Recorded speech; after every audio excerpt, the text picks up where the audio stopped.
ವಿರೋಧ ಪಕ್ಷಗಳ ಗದ್ದಲದ ನಡುವೆ ಅಪಾರ್ಟ್ಮೆಂಟ್ಗಳಲ್ಲಿನ ಫ್ಲಾಟ್ಗಳ ಮಾಲೀಕತ್ವ ರಕ್ಷಿಸುವ ಉದ್ದೇಶದ ಕರ್ನಾಟಕ ಅಪಾರ್ಟ್ಮೆಂಟ್ ವಿಧೇಯಕ 2026 ಅಂಗೀಕಾರ ಆಗಿದೆ.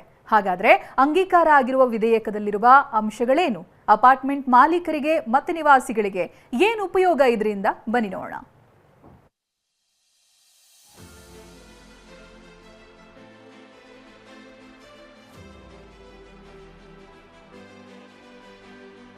ಕರ್ನಾಟಕ ಅಪಾರ್ಟ್ಮೆಂಟ್ ವಿಧೇಯಕ ಅಂಗೀಕಾರ. ಅಪಾರ್ಟ್ಮೆಂಟ್ ಮಾಲೀಕರ ಹಕ್ಕಿಗೆ ಮತ್ತಷ್ಟು ಬಲ. ಬಿಲ್ಡರ್ಗಳ ಹೊಣೆಗಾರಿಕೆಗೆ ಸರ್ಕಾರದ ಮೂಗುದಾರ. ಬಹುನಿರೀಕ್ಷಿತ ಕರ್ನಾಟಕ ಅಪಾರ್ಟ್ಮೆಂಟ್ ವಿಧೇಯಕ 2026 ವಿಧಾನಸಭೆಯಲ್ಲಿ ಅಂಗೀಕಾರವಾಗಿದ್ದು, ರಾಜ್ಯದ ಅಪಾರ್ಟ್ಮೆಂಟ್ ಮನೆ ಮಾಲೀಕರ ಹಿತರಕ್ಷಣೆ, ಹಕ್ಕು ರಕ್ಷಣೆಗೆ ಇನ್ನಷ್ಟು ಬಲ ಸಿಕ್ಕಿದೆ. ಈ ಸಂಬಂಧ ಹಳೆಯ ಕಾಯ್ದೆಯನ್ನ 1972ರಲ್ಲಿ ರೂಪಿಸಲಾಗಿತ್ತು. ಆದರೆ ಈಗಿನ ಸನ್ನಿವೇಶಕ್ಕೆ ಅನುಗುಣವಾಗಿ ಕಾನೂನುಗಳಲ್ಲಿ ತಿದ್ದುಪಡಿಯಾಗಿಲ್ಲ. ಪ್ರಸ್ತಾಪಿತ ಹೊಸ ಕಾನೂನು ಅಪಾರ್ಟ್ಮೆಂಟ್ ಮನೆ ಮಾಲೀಕರಿಗೆ ಹೆಚ್ಚಿನ ಅಧಿಕಾರ ನೀಡಲಿದೆ. ಜೊತೆಗೆ ಹಳೆಯ ಕಾನೂನಿನಲ್ಲಿನ ಲೋಪದೋಷ, ನ್ಯೂನತೆಗಳನ್ನ ಬದಲಾಯಿಸಲಿದೆ. ಇವತ್ತಿನ ದಿನಮಾನದ ಅಗತ್ಯತೆಗಳಿಗೆ ಸರಿಯಾದ ಎಲ್ಲಾ ಪರಿಹಾರಗಳು ಆ ಕಾನೂನಿನಲ್ಲಿ ಇಲ್ಲ. ಹಾಗಾಗಿ ಅದು ಕೂಡ ಸಮರ್ಪಕವಾಗಿ ಇವತ್ತು ಪರಿಹಾರ ಕೊಡ್ತಾ ಇಲ್ಲ.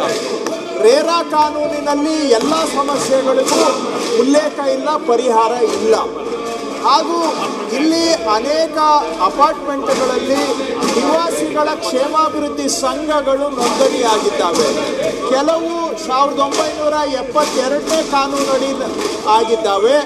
ಸಮಸ್ಯೆಗಳಿಗೆ ಪರಿಹಾರ ಕೊಡಬೇಕು ಅಂತೇಳಿ ಬಹಳ ಮಹತ್ವಾಕಾಂಕ್ಷೆಯಿಂದ ನಾವು ಈ ವಿಧೇಯಕವನ್ನು, ಸಂಪೂರ್ಣ ವಿಧೇಯಕವನ್ನು ಹೊಸದಾಗಿ ತಯಾರು ಮಾಡಿ ಇಲ್ಲಿ ಇವತ್ತು ಮಂಡಿಸಿದ್ದೇವೆ.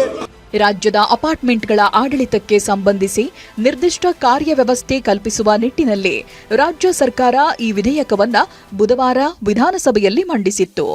ಇಂದು ಸಚಿವ ಬಿ ನಾಗೇಂದ್ರ ರಾಜೀನಾಮೆಗೆ ಒತ್ತಾಯಿಸಿ ವಿಧಾನಸಭೆಯಲ್ಲಿ ಪ್ರತಿಪಕ್ಷಗಳ ಸದಸ್ಯರು ಗದ್ದಲ ಮುಂದುವರೆಸಿದ್ರು.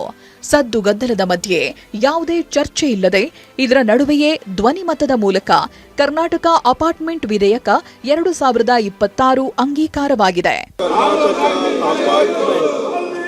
ಮಾಲೀಕತ್ವ ಮತ್ತು ನಿರ್ವಹಣೆ ವಿಧೇಯಕ 2026 ಪರ್ಯಾಲೋಚನೆಗೆ ಕೈಗೆತ್ತಿಕೊಳ್ಳಬೇಕೆಂದು ಪರ್ಯಾಲೋಚನೆ ಪ್ರಸ್ತಾವವನ್ನು ಈಗ ಸಭೆಯ ಮತಕ್ಕೆ ಹಾಕುತ್ತೇನೆ. 2026ನೇ ಸಾಲಿನ ಕರ್ನಾಟಕ ಅಪಾರ್ಟ್ಮೆಂಟ್ ಮಾಲೀಕತ್ವದ ಮತ್ತು ನಿರ್ವಹಣೆ ವಿಧೇಯಕವನ್ನು ಪರ್ಯಾಲೋಚಿಸುತ್ತಿದ್ದೆ ಎಂಬ ವಿಷಯ ಸಭೆಯ ಮುಂದೆ ಇದೆ. ಪ್ರಸ್ತಾವದ ಪರವಾಗಿರೋರು ಹೌದು ಎಂದು ಸೂಚಿಸಬೇಕು, ಪ್ರಸ್ತಾವ ವಿರೋಧವಾಗಿರೋರು ಇಲ್ಲ ಎಂದು ಸೂಚಿಸಬೇಕು. ಪ್ರಸ್ತಾವ ಹೌದು ಎನ್ನುವರ ಪರವಾಗಿದೆ ಎಂದು ಭಾವಿಸುತ್ತೇನೆ. ಪ್ರಸ್ತಾವವು ಹೌದು ಎನ್ನುವರ ಪರವಾಗಿದೆ. ಪ್ರಸ್ತಾವಕ್ಕೆ ಅನುಮೋದನೆ ದೊರೆತಿದೆ. ಅಪಾರ್ಟ್ಮೆಂಟ್ ಸಂಘಗಳ ನೋಂದಣಿ ಕಡ್ಡಾಯದ ಜೊತೆಗೆ ಹಲವು ಪ್ರಮುಖ ವಿಚಾರಗಳನ್ನು ವಿಧೇಯಕ ಒಳಗೊಂಡಿದೆ. ಹೊಸ ಪ್ರಸ್ತಾಪಿತ ವಿಧೇಯಕದಲ್ಲಿರುವ ಅಂಶಗಳೇನು ಅಂತ ನೋಡೋದಾದ್ರೆ, ಅಪಾರ್ಟ್ಮೆಂಟ್ ಮಾಲೀಕರ ಸಂಘಗಳ ನೋಂದಣಿ ಕಡ್ಡಾಯವಾಗಿದ್ದು, ಆಕ್ಯುಪೆನ್ಸಿ ಸರ್ಟಿಫಿಕೇಟ್ ಓಸಿ ಪಡೆದ 60 ದಿನದೊಳಗೆ ಫ್ಲಾಟ್ಗಳ ನಿರ್ವಹಣಾ ಶುಲ್ಕವನ್ನ ಬಿಲ್ಡರ್ಗಳೇ ಪಾವತಿಸಬೇಕು. ಮಾರಾಟವಾಗದೆ ಉಳಿದರೆ ಫ್ಲಾಟ್ಗಳ ನಿರ್ವಹಣಾ ಶುಲ್ಕವನ್ನ ಬಿಲ್ಡರ್ಗಳೇ ಪಾವತಿಸಬೇಕು. ಅಪಾರ್ಟ್ಮೆಂಟ್ ಪುನರ್ ನಿರ್ಮಾಣಕ್ಕೆ ಕನಿಷ್ಠ 75% ಫ್ಲಾಟ್ ಮಾಲೀಕರ ಒಪ್ಪಿಗೆ ಕಡ್ಡಾಯವಾಗಿದ್ದು, ಸಂಘದ ಕಾರ್ಯಕಾರಿ ಸಮಿತಿಯ ಅವಧಿಯನ್ನ ಗರಿಷ್ಠ 2 ವರ್ಷಗಳಿಗೆ ನಿಗದಿಪಡಿಸಲಾಗುತ್ತೆ. ನಿಯಮಗಳನ್ನ ಉಲ್ಲಂಘಿಸಿದಲ್ಲಿ ಗರಿಷ್ಠ 1 ಲಕ್ಷದವರೆಗೆ ದಂಡ ವಿಧಿಸಲು ಅವಕಾಶವಿದ್ದು, ಉಲ್ಲಂಘನೆ ಮುಂದುವರೆದರೆ ಪ್ರತಿದಿನ 1,000 ಹೆಚ್ಚುವರಿ ದಂಡ ವಿಧಿಸಬಹುದು. ಅಪಾರ್ಟ್ಮೆಂಟ್ ಮಾಲೀಕರು ಎದುರಿಸುತ್ತಿರುವ ಸಮಸ್ಯೆಗಳ ಪರಿಹಾರಕ್ಕಾಗಿ ವಿಶೇಷ ಸಮಿತಿಯನ್ನ ರಚಿಸಲಾಗುತ್ತೆ.